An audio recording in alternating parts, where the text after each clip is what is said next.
자, 지금부터 우리 오늘 배웠던 내용 한번 정리하는 시간 좀 가져보도록 하겠습니다.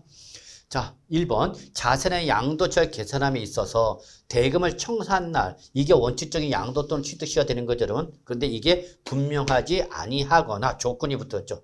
또는 대금을 청산하기도 전에 먼저 뭐였죠, 여러분? 등기, 등록, 명의개설을 먼저 한 거죠, 여러분.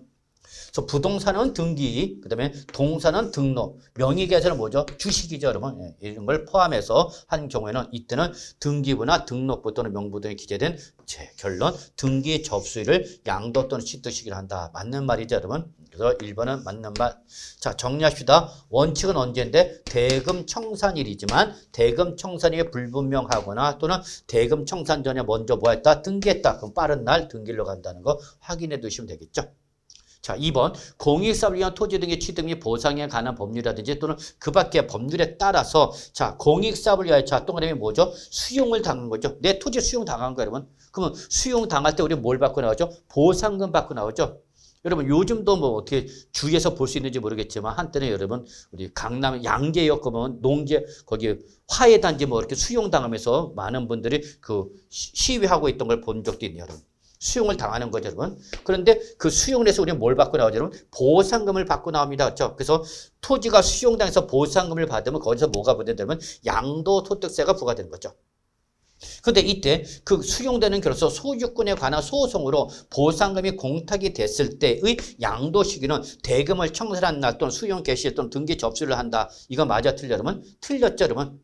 그래서 이때는 바로 원칙은 수용을 당했을 때 양도 또는 취득시는 대금을 청산한 날 수용 개시일 또는 등기 접수일이 되는 거죠, 여러분. 이게 원칙인데 예외적으로 우리 소유권에 관한 소송으로 보상금이 공탁되었다. 이때는 공탁일이 아니라 소송을 해서 공탁이 된 거니까 이때는 소송 판결 확정이 되는 거죠. 그래서 이때는 대금 청산일, 수용 개시일, 등기 접수 이거는 원칙이고 이거는 예외를 물어봤기 때문에 틀린 말이 되는 걸 여러분은 확인해 두시기 바라겠습니다.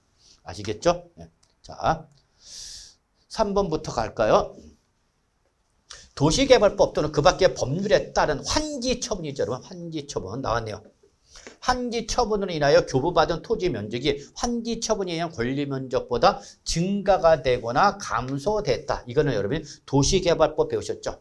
그러면 내가 사업으로 인해서 이 도시개발법상 도시개발에서 받아야 할 권리면적과 실제 교부받은 면적의 크기를 비교해서 더 많이 받았다. 그러면 바로 뭐가 되죠? 증가가 된 거니까 증한지.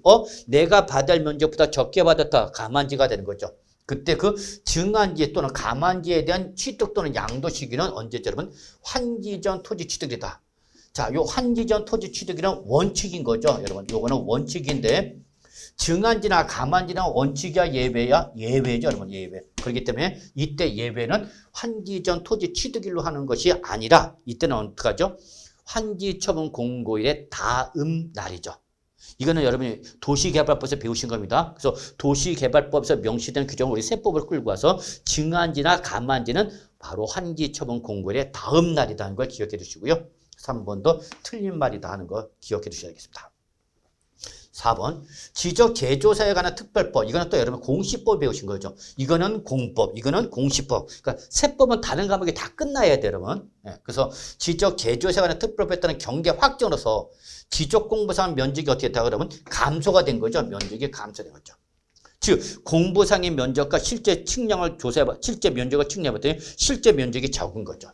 그러면 나는 조정금을 받겠죠? 그때 그 받은 조정금은 소득세를 과세를 한다 안 한다? 안 하는 거죠. 비과세. 왜? 비록 조정금을 받았지만 이거는 지적 제조사에 관한 특별 법에 따라서 받은 거니까 이거는 과세를 안 하겠다라는 거 잊지 마세요. 근데 거꾸로 경계 확정해서 지적공사 면적이 어떻게 해서 증가되죠, 여러분. 증가. 그러면 이때는 조정금을 납부하죠. 그럼 이때는 징수를 당하는 거죠. 이때 징수한 조정금은 취득가액 등의 필요 경비로 인정을 받는다, 못 받는다? 못 받는다라는 걸 같이 정리해 두셔야 됩니다. 자, 5번. 경작상 필요에 의하여 교환하는 농지죠. 자, 교환하는 농지인데 누가? 농지 소유자가 필요해서 한 거죠.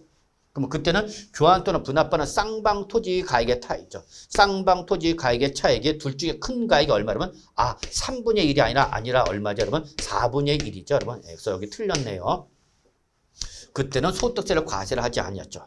다만 경작상 필요에 의해서 농지 소유자가 원해서 교환한 거죠, 여러분. 그럴 때는 교환에 의하여 새로 취득한 새로운 농지에서 신농지에서 몇 년 이상을 3년 이상 어떻게 하죠, 여러분? 제촌 작용해야 되는 거죠. 그래서 제촌은 농지 소재지나 연접지나 직선거리 20km 이내에서 거주하면서 2분의 1 이상을 작용하는 걸 우리가 뭐라 표현한다? 제촌 작용해야 되는 사후 관리가 있다는 걸 알고 계시는 거죠. 그래서 결론 5번은 틀렸다. 왜 틀렸어? 3분의 1이 아니라 4분의 1이기 때문에 잘 정리해 주시기 바랍니다.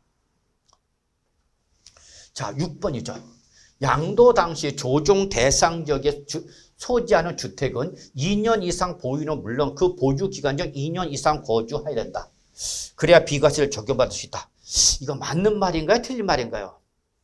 자, 여러분, 우리 조정 대상 지역에 있다. 그러면 조정 대상 지역은 투기 지역이죠? 그러니까 이때는 규제. 그래서 2년 이상 보유는 물론 and 뭐가 들어가죠, 여러분? 2년 이상 거주가 추가돼야만 비과세를 받을 수 있는 거죠. 근데 주의하라. 양도소득세에서 조정 대상 지역 여부는 대부분 양도 당시인데 요 비과세 요건이 들은 양도 당시가 아니라 취득 당시가 되는 거죠, 여러분. 그래서 6번은 틀린 말이다. 그래서 6번은 양도 당시 조정 대상적이 아니라 취득할 당시 조정 대상적인 걸 내가 알고 들어갔을 때 그때는 보유만 해서는 안 되고 거주까지 해야 된다는 거죠. 그 기간은 최소 몇 년 이상? 2년 이상이라는 거 잊지 마시고요. 그래서 6번 틀린 말이죠, 역시. 7번 주택과 이에 딸린 토지의 양도 당시 실질거래 합계액이 12억 원을 초과하는 주택. 우리는 이걸 무슨 주택이라고 한다, 여러분? 고가주택이라고 하죠.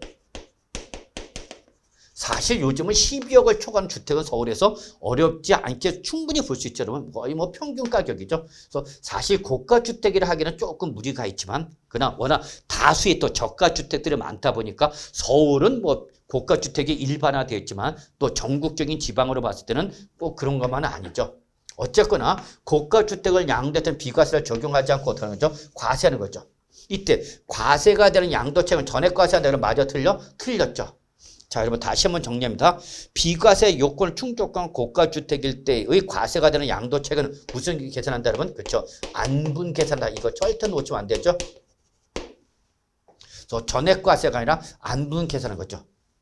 여러분 우리 안분 계산식 외워야 된다는데 외우고 계시나요? 그렇죠. 어떻게 안분했죠? 그렇죠. 양도가액에서 얼마를 빼는 거죠? 고가주택 기준가액인 12억을 뺀 가액이죠. 요거를 뭘로? 양도가액으로 나눠서 이렇게 안분해서 계산한다라는 거 알고 계셔야 됩니다, 여러분. 이거 계산 문제 나왔죠? 2023년도 계산 문제 결국 고가주택 양도책 이거 물어본 거예요, 여러분. 그래서 제가 나온다는 거 꼭 나온다고, 여러분. 자, 8번. 매매하는 거래 당사자가 매매 계약서의 거래가를 실질 거래가 다르게 적었다. 이게 뭐예요, 여러분? 이중 계약서. 실질 거래가액과 매매 계약서의 거래가액이 어떻다? 다르다. 그죠, 여러분? 근데 얘가 비과세 대상이다. 그래서 비과세를 적용받았답니다. 그러면 이때는 그 비과세 해준다, 안 해준다? 안 해준 거죠. 왜? 다운 계약서 썼으니까. 그래서 이렇게 업계약서, 다운 계약서든 이중 계약서를 작성하게 되면 이때는 너 비과세 대상이라도 비과세 혜택 안 줍니다. 이때 과세가 되는데 과세가 되는 세액은 비과세 규정을 적용하지 않았을 때의 양도소득 산출세 요거 하나. 그 다음에 매매계약서의 거래가액과 실질거래 차이 밑줄 하나. 요 둘 중에 어떤 금액, 여러분? 적은 금액을 뺀 금액으로 과세를 한다라는 걸 기억해 주시기 바랍니다, 여러분.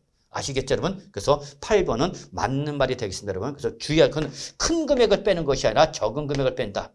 과세할 때 양도소득 산출세가 계약서의 거래가가 실질가 요 둘 중에 어떤 금액? 큰 금액, 적은 금액. 적은 금액을 비과세에 받았거나 받을 금액에서 어떻게 한다고요? 빼서 과세한다는 걸 기억해 주시기 바랍니다. 그래서 8번은 맞는 말이 되겠네요. 자, 9번, 10번 봅시다. 9번. 국내에 1주택을 선 1세대가 그 종전주택을 양도하기 전에 다른 주택을 신규 취득하면서 일시적 2주택 밑줄. 그렇죠. 일시적 2주택은 취득세도 나오고 종합부동산세도 나오고 양도소득세 세 군데 다 나옵니다. 실무 나가면 아주 중요하죠. 이때에 2주택이라도 첫째, 종전주택을 취득한 날부터 1년 이상이 지난 후 다른 주택을 취득한 것. 이게 첫 번째 조건.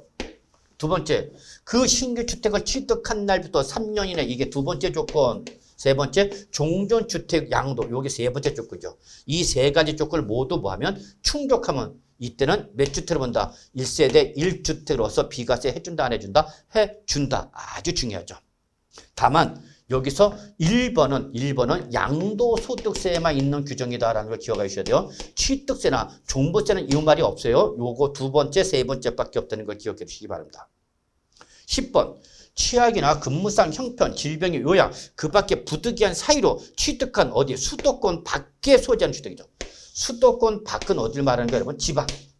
지방에 있는 주택을 왜 샀대? 취약, 근무상, 질병의 치료. 요 세 가지 목적으로 취득한데 그거 말고도 일반 주택 하나 갖고 있는 거죠. 몇 주택이야? 2주택. 그러면 이때는 그러한 취약이나 근무상이나 질병의 요양, 이러한 사유가 해소된 날부터 동그라미 3년이나 반드시 어떤 거? 일반 주택을 양다. 우리 몇 주택을 본다 그러면 1주택으로 본다는 걸 꼭 기억하셔야 돼요. 그래서 10번은 맞는 말이죠. 자, 그래서 여기까지 오늘 매일 정리 노트 시간이 되겠습니다. 여러분 수고하셨습니다.